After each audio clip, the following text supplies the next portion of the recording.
They were told the Western Wall was too high. They were told a small agency couldn't survive the monopoly of the industry's big three corporations. But impossible is not a word that exists for BTS. I'm spending half of my life with them. My second family. 뭐 고통도 있을 거고 뭐 결국 그 끝은 당연하게 돌아와야 될 곳에 돌아왔다고 생각이 들고 An undeniable conquest, joining the global music industry and completely dismantled it. 7 boys, 7 distinct empires, and one entirely abnormal legacy. 저 7명이 함께 이 길을 계속 걸어갈 수 있. The foundation of this global takeover began in the financially strained offices of Big Hit Entertainment. Producer Bong Si-hyuk originally conceptualized the group as a pure hip-hop crew centered around underground rapper RM. The initial objective was to bypass the highly manufactured, traditional idol trainee system entirely, focusing instead on raw, lyrical authenticity. However, shifting market trends and a tightening budget forced a massive strategic pivot. To ensure commercial viability, the agency expanded the roster, creating a hybrid entity designed to merge underground rap credibility with the synchronized precision of idol choreography. They were positioned as a direct counterculture voice against the pristine, highly curated image of early 2010 K-pop, Bangtan Sonyeondan, a promise to block out the stereotypes, criticisms, and systemic expectations aimed at adolescents like bullets. The conceptual blueprint materialized into their official debut in the summer of 2013, initiating a period defined by aggressive posturing and heavy old-school hip-hop aesthetics. Big Hit Entertainment lacked the capital to secure premium broadcasting slot, variety show appearances, or orchestrate massive media buyouts. And this systemic disadvantage forced the group to rely entirely on the raw, unpolished intensity of their live performances to cut through the saturated market. The visual direction for the era relied heavily on thick black eyeliner, oversized gold chains, graphic bandanas, and confrontational choreography that mirrored the 90s American rap culture.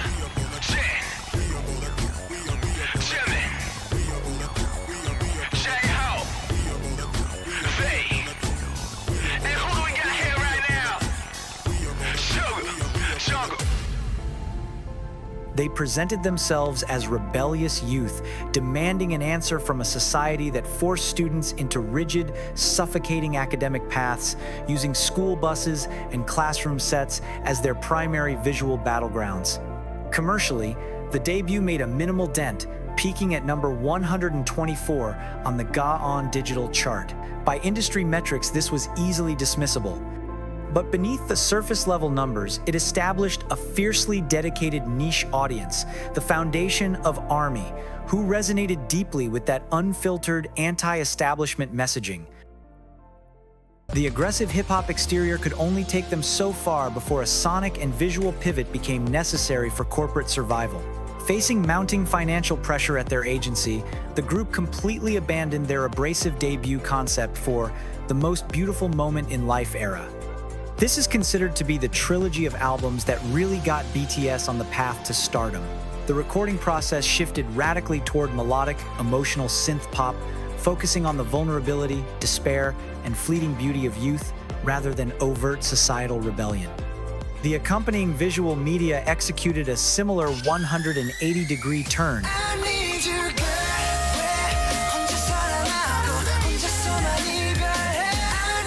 Big Hit discarded traditional, high-gloss sets for cinematic, narrative-driven storytelling that heavily relied on acting over choreography. The music video depicted the members running through rundown motels, gas stations, and dark alleyways, establishing a deeply complex, serialized visual lore that fans had to actively decipher. This precise combination of musical accessibility and intense emotional storytelling ignited their domestic fan base and finally caught the attention of the Korean general public. On the 5th of May 2015, the track secured the group's first ever music show victory on SBS MTV's The Show. This broadcast win was the turning point. 저희 정말 열심히 했습니다. 그리고 저희 아미 사랑하는 아미 감사합니다. officially initiated their hostile, irreversible takeover of the Korean music industry. With their first taste of domestic success secured, the group completely abandoned adolescent angst on the 10th of October 2016.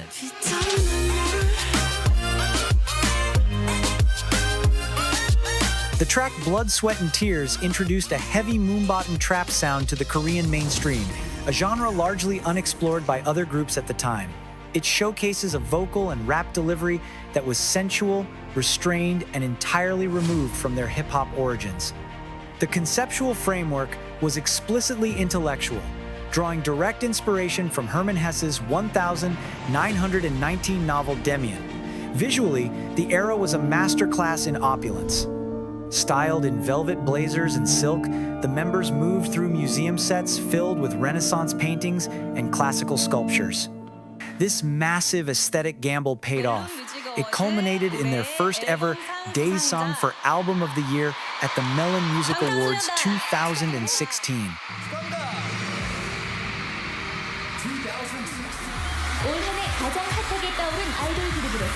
This specific, highly coveted victory marked the exact moment the industry paradigm shifted. Critics and rivals were forced to stop seeing them as trend-chasing idols and start viewing them as autonomous, globally viable artists.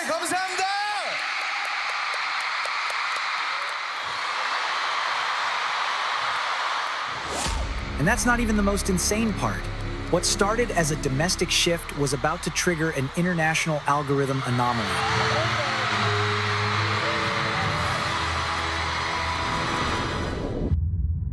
The global music infrastructure was fundamentally unprepared for how fast BTS's digital footprint was growing.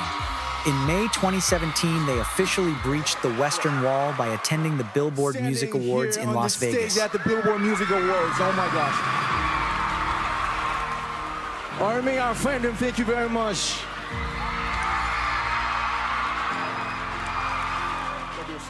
정말 사랑하고 감사합니다. 더 멋진 방탄소년단 되겠습니다. A victory driven entirely by the digital coordination of a global fan base. To call these guys international superstars honestly feels like an understatement. Breaking into the American market was merely the first hurdle. Establishing a sustainable, respected global philosophy required an entirely new conceptual framework. On the 18th of May 2018, the group launched a new philosophy, a multi-album narrative exploring the darkest sides of identity.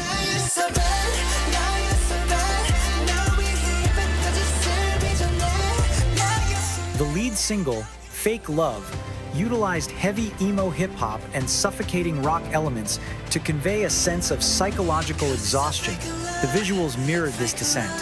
Gone were the bright colors, replaced by massive practical effects of collapsing floors, exploding rooms, and rushing walls of water. A physically manifested internal distress of realizing that one must fundamentally love themselves before attempting to love another. The choreography itself looked less like a dance and more like a desperate struggle.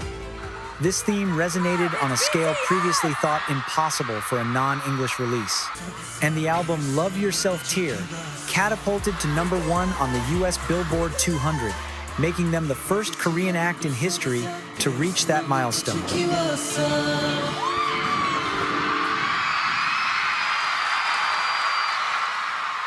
Their cultural influence subsequently transcended music entirely when they were invited to the United Nations General Assembly in September 2018, where RM delivered the iconic Speak Yourself address. Find your name and find your voice by speaking yourself. I'm Kim Namjoon and also RM of BTS. I'm an idol and I'm an artist from a small town in Korea.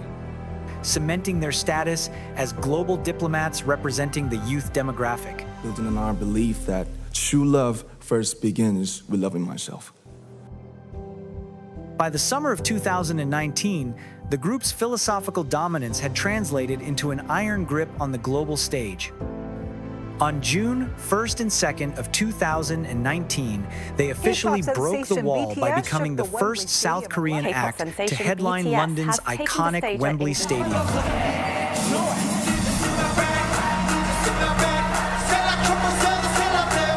Selling out 2 consecutive nights in just 90 minutes, they stood where only the world's most legendary artists, from Queen to Michael Jackson, had stood before. Heading into the 2019 Melon Music Awards, the question was no longer if BTS would win, 축하드립니다. 방탄소년단. but simply how many trophies they'd actually leave for everyone else. That night, the group executed an unprecedented sweep, becoming the first artist in the history of the ceremony to win all 4 grand prizes: Artist, Record, Album, and Song of the Year.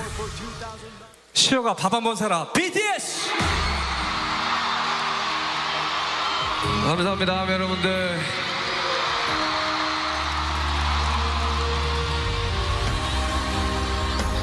그리고 고생 많으셨습니다. 정말 수고하셨습니다. Mama Album of the Year goes to BTS!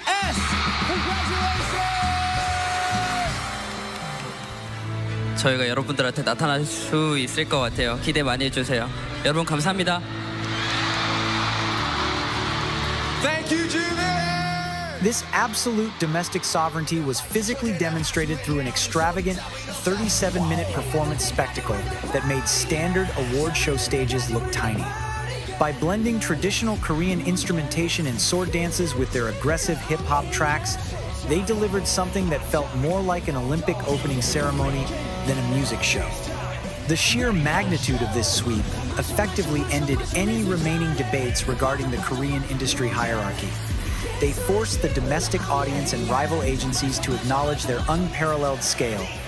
They did not simply win the awards that night, they systematically annexed the entire Korean entertainment sector, establishing a monopoly at the very top. Their domestic monopoly was unquestioned, but a global pandemic forced a sudden pivot to keep that momentum alive. With stadium tours canceled and the world paralyzed, the group made the tactical choice to record entirely in English. They crafted a retro disco track specifically designed to offer pure escapism during the darkest months of the lockdown. The song was titled Dynamite. The presentation was deliberately nostalgic, stripping away the complex lore of previous eras. The music video featured pastel suits, flared pants, and vintage record stores. It utilized a bright, unbothered color palette that contrasted sharply with the bleak, uncertain reality of the 2020 global landscape.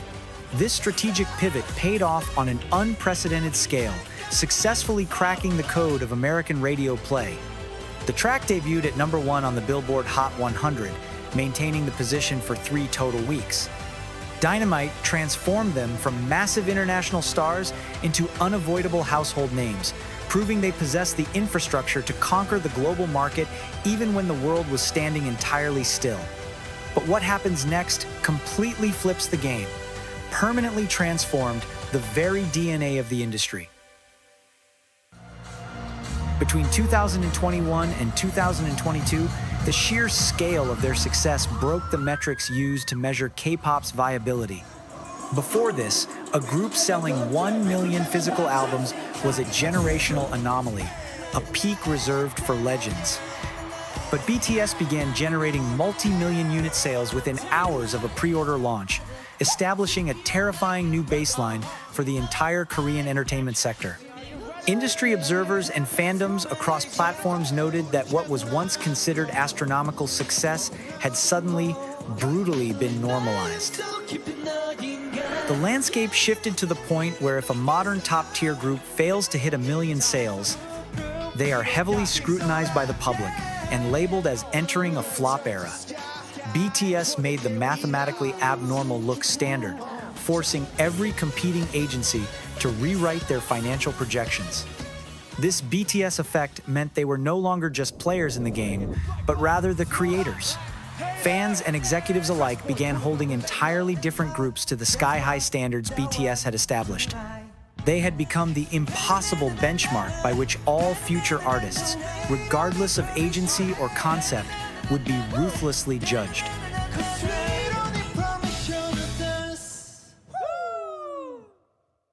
Having rewritten the commercial rules of K-pop, the group transitioned from pop stars to geopolitical figures. They released a slick, bass-heavy dance pop track that entirely dominated the American summer. The song held the #1 spot on the Billboard Hot 100 for an astonishing 10 weeks, proving their English language dominance was a sustained reality, not a pandemic-era fluke. However, this period of total chart monopolization coincided with a significant, disturbing rise in anti-Asian hate crimes globally. Recognizing their unparalleled influence, the Biden administration issued an unprecedented invitation. On the 31st of May 2022, the 7 members arrived at the Oval Office to meet with the President of the United States to address Asian inclusion and the surge in discrimination.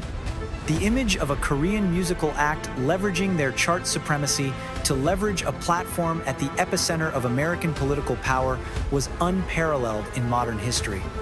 It definitively proved that their influence had permanently bled out of the entertainment sector. The industry was already whispering about the inevitable domination, but first, the BTS empire had to prove it could survive being split into 7 distinct pieces. Mandatory military enlistment forced an inevitable halt to group activities, launching an era of multi-front solo campaigns. Traditional industry hypothesis dictated that their immense influence would fracture and dilute without the collective BTS brand attached to every release.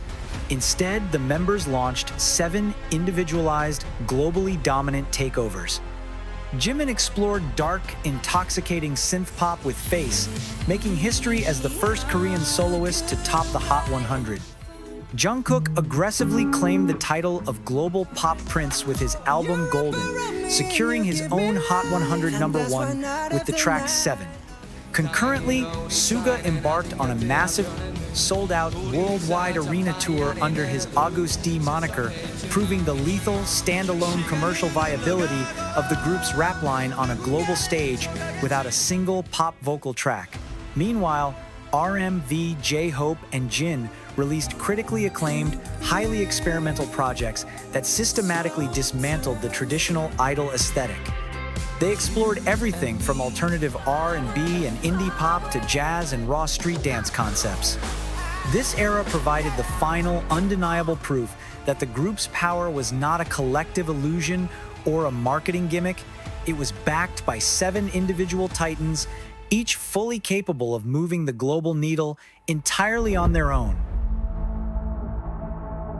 For 3 years, the global pop landscape felt the weight of their absence, a quietude that persisted despite a relentless stream of solo chart toppers. But the 3 years of individual dominance and military service only heightened the global tension for their inevitable reunion. Bypassing the expectation of a safe English language anthem, the group announced their 10th studio album, Arirang. The title alone signaled a profound return to their cultural roots, leaning into the thematic weight of the nation's unofficial anthem of longing and reunion. While the group previously performed a traditional Arirang medley as far back as 2016 at KCON France, that early tribute was merely a whisper compared to the roar of this comeback.